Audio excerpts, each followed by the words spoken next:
What's going on, Paisanos? V here, coming at you guys, well, with a little market watch today. Before I begin, I just want to say that looking at Rise of the Duelist, I think we're seeing a lot of cards start making moves in the market. I mean, from the prices last week, especially the pre-order prices, Rise of the Duelist is definitely starting to settle out on its price points. We're seeing some cards maintain a high price point. We're seeing the majority of the cards drop. So the common question of the day, what are you going to go in and buy? Are you going to buy singles today? Are you going to buy tomorrow? What have you bought already? Comment down below and let me know. I have not bought nothing from the set. I don't know if that's a bad idea or a good idea. That's just what I've done. And I feel like in Rise of the Duelist, looking at a card like Forbidden Droplets, we'll talk about in a second, it's almost getting to near the point of Lightning Storm. Now, there's a bit of a difference. And before I begin, guys, please make sure to subscribe to the channel, hit the like button, and comment down below. Let me know what you guys think. Also, hit the notification bell whenever I do like live streams and whatnot. You're going to want to check that out, so hit that. And yeah, looking at Lightning Storm. Okay, so looking at Lightning Storm, coming at initial store, $114 market price. The values all over the place. I mean, you got some small sellers doing $111. Unlimited's really being roughly around $115. Neiman first editions are roughly around $117. This card at one point went as high as $130 each and plays the three of this. And this is one of those cards that definitely give a player an unfamiliar edge in an event. I mean, can we agree on that? Because there's no card in existence that is like Lightning Storm. It just doesn't exist. I mean, you have Regeki, this card has it built into it. We have Dark Hole, sure, but this card has Regeki built into it. You have Harvey's Featherluster, technically speaking. By the way, none of these, the only prerequisite if you control no cards. So your opponent goes off, creates a board, you can just Lightning Storm. That's literally what this card is realistically meant for. You don't want this card mid-game. You want it early game, so you can establish your early game board, especially if you go in second. So I think this card is definitely huge and unfair. The biggest difference with Lightning Storm and looking at Forbidden Droplets, what you're going to be seeing is the fact that the secret ratio in Rise of the Duelist has been flattened out. Whereas when Lightning Storm came out in initial store, it was not. This card was very hard to find. It was very expensive. It still is very expensive. But looking at Forbidden Droplets, it's not. Now, let me just point one thing out real quickly before you guys say anything. Yes, Forbidden Droplets a week ago was roughly around 70, and now we're sitting at 90. Which is insanely high in value for the current card. But here's my question to you guys. Did you go in and buy yours yet? Are you going to wait to get yours? Or are you just going to go, listen, there's one thing we always take into account.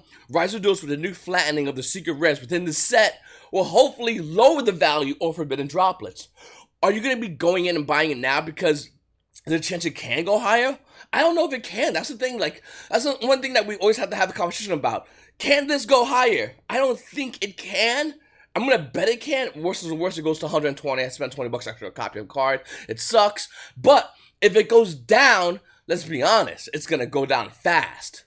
And that's what we might be seeing. That's what I think might be happening. So even though I really badly want Forbidden Droplet because it's a phenomenal card, especially in a deck like Altergeist, you just don't know. You just don't know when to go in and invest in this card. Because the value is so insane right now. I mean, think about it. 90 bucks a copy, you need 3 of these. It's a lot of money. It's like same thing with triple tactical talents. I know that's not how you say the card. I know the name's right there. I'm not looking at it. I'm saying what it is.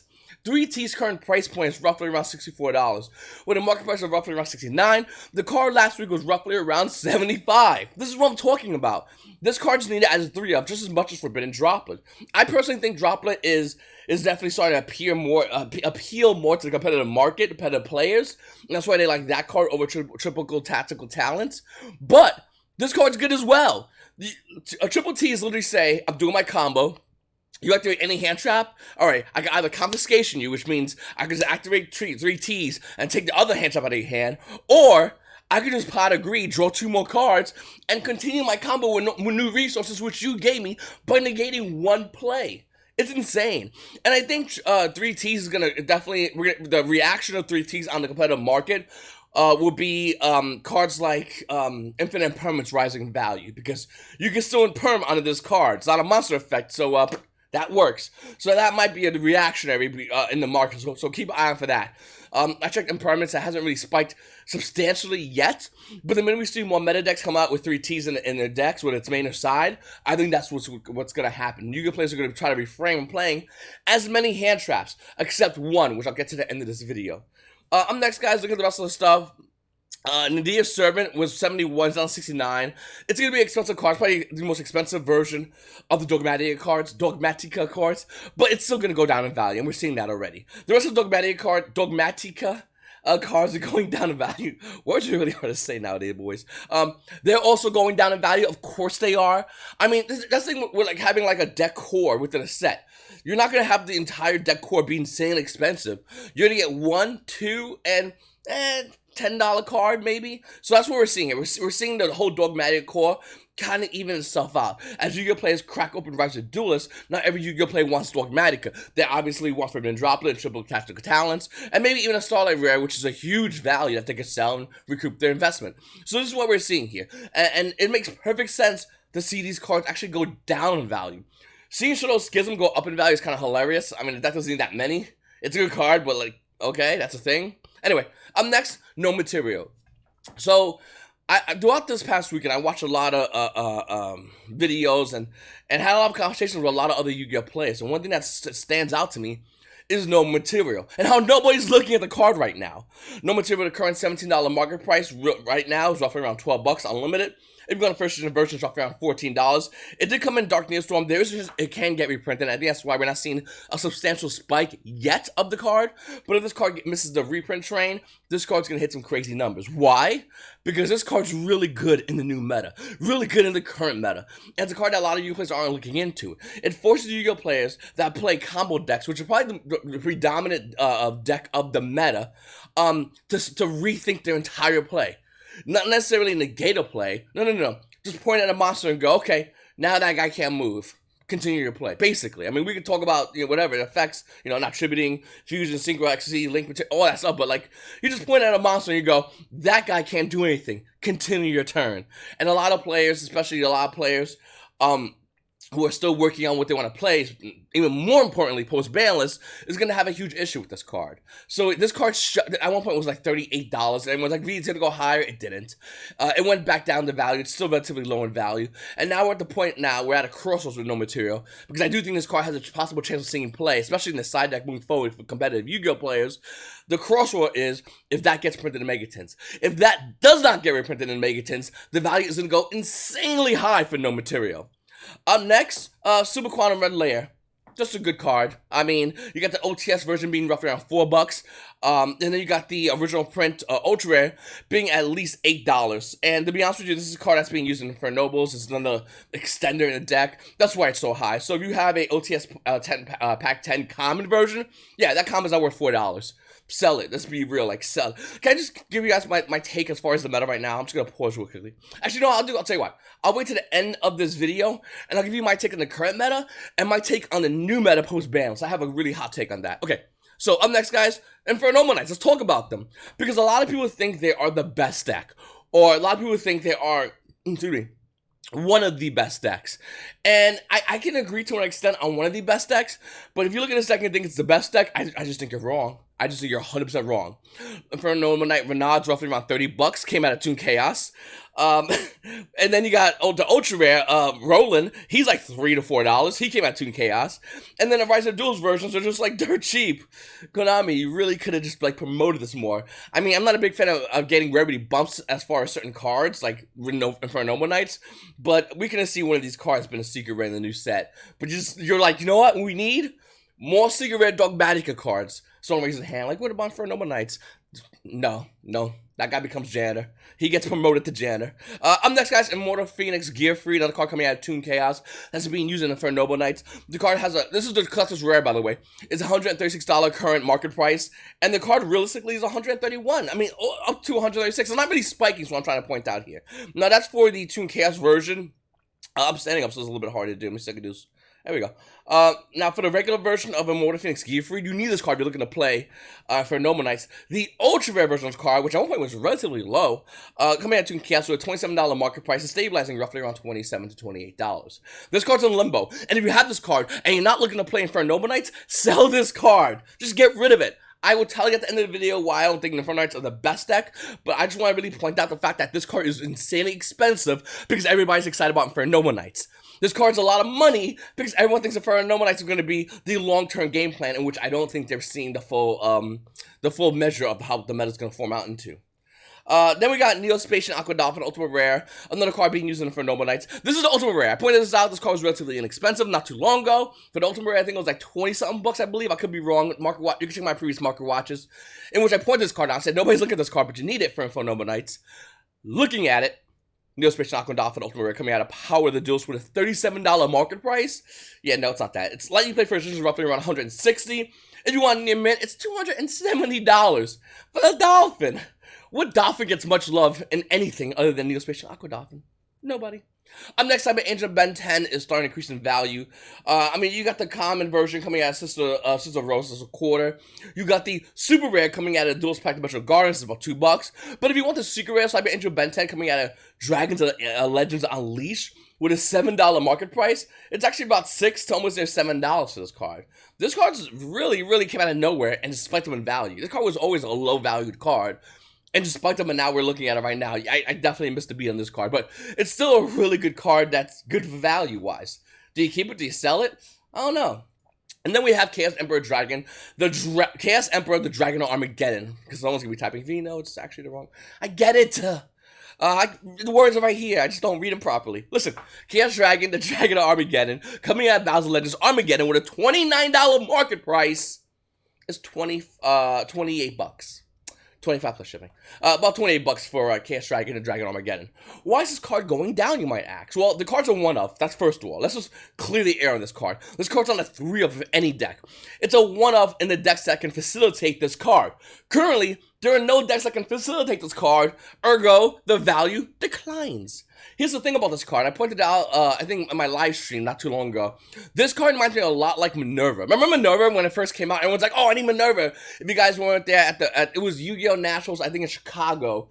I was there. Minervas were selling like hotcakes for $60 left and right. And then after that event, the value flatline. Minerva currently right now is like dirt cheap. It's like $5 to $6. It's something insanely low. Definitely criminally on the value. I will say that. Looking at Chaos Dragon, especially with the structure coming out, like if Light Swans do win, Minerva's gonna spike. So a little something to keep in mind. Chaos Dragon, the Dragon of Armageddon, though, this card, it's basically the same thing. If you want this card, unlike Minerva, which you might have used to play 2 of, this is a 1-of. You're not going, yeah, I need 3 of this card. Why? How fast do you want to lose? No, you play this card because you want it as a 1-of. 1 of this card. That's important, okay? 2, what decks of the meta relevant are playing this card right now? None. Like, none. That's why the card value is going down. The card value will continue to... By the way, I don't own this card yet. I want this card. But I'm not... Like I said, I'm not crazy enough to go in and buy this card because the value is going to tank on this card. Maybe pre-Banlist I'll buy this card right before the Banlist changes, just in case, but I don't know. Up next, Numeron Network. Battles Legends Armageddon with an $8 market price. The value currently is roughly around $8 to $9. So, is Numeron's good or bad? I mean, let's talk about this because Numerons were like the hype for about an hour in the game of Yu-Gi-Oh! Everyone's like, yo, S0 is really good. And it is. That's like we play against Control. You just get straight smacked. Everyone's like, that new Link guy is really good that the deck could make easily. I just forgot his name. Mega Cyclops, something like that. That's true. Everyone wants him perm, so his main effect now is a joke. He's a 4,000 beat stick against most Control decks. I really want to point that out because mid-range decks might have a little bit of a problem. The problem with Numerons against mid-range decks is if you get a mid-range combo deck, and they go first, alright, have fun activating your Numeron and trying to get that off. It's probably not going to happen, but hey, Numerons have a great inherent ability, and Numeron, as far as his cards in Battles of Armageddon, well, with all the numbered Numeron monsters that can basically swing for 8k in your face. That is a really good ability. And then going to S0, that is really good ability. I think the biggest problem with Numerons right now, and if you are a Numeron player, please comment down below and let me know what you figured out, is what is the best build of Numerons? I mean, we see Numeron Zodiacs, Numeron Generators, Numeron Pure Numerons, Numeron, with the controller deck who's not as good as Ultigeist, so I forget its name all the time. There's like another control deck. Anyway, there's a bunch of Numeron decks out there, and everyone's like, well, these are really good Numeron decks. Yeah, nah, I mean, they're good as Numeron decks is like Bicycle Wheels on a car. Like, it's nice, it's cool, I guess, but I don't think it really flows properly, consistently. And when you get all these control decks in the current meta, they flow consistently. I think we can all come to an agreement that Dogmatika Eldritch is a pretty consistent deck. I think we can all come in agreement that Emancipator, pretty consistent deck. Numeron variants, probably not as consistent. And due to the fact that they're not as consistent, makes the value of cards like Numeron Network and the rest of the Numeron cards low. Here's my question to you guys, though. Is this going to maintain being low? Or is this going to rise post-Banlist? Because let's say Konami hits S0. Okay, this deck can still slap you for AK in the face. It can still go into Mega Cyclops. And it can still find a deck to be good with. Just because there's no decks that I personally think that doesn't consistently flow good with now, doesn't necessarily mean that it's not going to be something in the future that this deck can flow good with. I think that is a possibility. And if there's a possibility, there's a chance. And if there's a chance, well, this might be a contender to pick up right now because nobody's looking at it. Everyone kind of wrote off Numerons. It almost feels like another deck that everyone wrote off a long time ago. Everyone was hyped about it, showed no possibilities of consistent fluctuations with any of the deck course, and wrote it off. If you're an Invoke player, you're probably laughing because literally that's what happened with Invoked. Everyone was excited about Invoked. Invoked had a bunch of variants when it first came out. Banlist hits on Invoked though. Invoked dies. Konami does a reprint of an Invocation Super Rare in Child's Valhalla. Everyone's like, alright, I want Ash, but I'll keep this. And everyone forgot about that. And every Invoke player was like, okay, I'll just get these Ultimate Rares that are dirt cheap now. And look at Invoked right now. I think Numeron, and this is a stretch, but I do think Numeron is invoked. I think Numeron is invoked right now. Whereas if you don't have the Numeron stuff right now, you might want to consider picking it up because everyone's writing it off. Now, I think the best Numeron version, even though I do like that Numeron controller, I can't believe I forgot his name. Guru, Numeron Guru. Even though I like Numeron Guru a lot, I think Numeron Guru is really fun. Numeron Guru loses to like big, heavy hit floodgates like Lightning Storm. I think soon to be Harvest Featherstone. We can always negotiate on that, or any kind of control deck that can play around multiple negates. Because the best control decks in the game right now, the best mid-range decks, combo decks in the game right now can play around multiple negates, which is a big weakness against Guru. The minute you break Guru's wall, what do you got? Alright, have fun losing the rest of this game, and that's what happens, I think. But looking at Generaider Numeron, I think that's the best deck we have now. Necessarily doesn't mean the best deck we're going to have moving forward. Once again, I think Numeron has huge potential. Looking at Generators, do you sell them? I want to know, because I actually have Generators. Debating on selling them, or just making a variant of the deck, I have zero idea. But looking at Generator Ball States coming out of Mystic Fighters with a $22 market price, it's down to $19. But if you're a Generator player, you probably bought this card when it was like $6, $8, $10 even. So do you sell this? Do you not sell this? Because, I mean, let's be honest, if Numeron Generators don't become even more of a thing, which we're not seeing them do anything lately, besides the debut, if they don't consistently be something of a thing, of a good meta deck, are they going to be worth buying? Are they going to be worth holding on to? And more importantly for you, is it going to be worth holding its real value, or is the value going to decline? Because if the value declines, you can always, if you're a Generator fanboy, sell your Generator ball stages, wait for the value to decline, and buy them back at a dirt cheap price. Or do you really believe the Generator is going to have something new come out? Or Generator Numerons are going to be good? So, like, that's my question to you guys.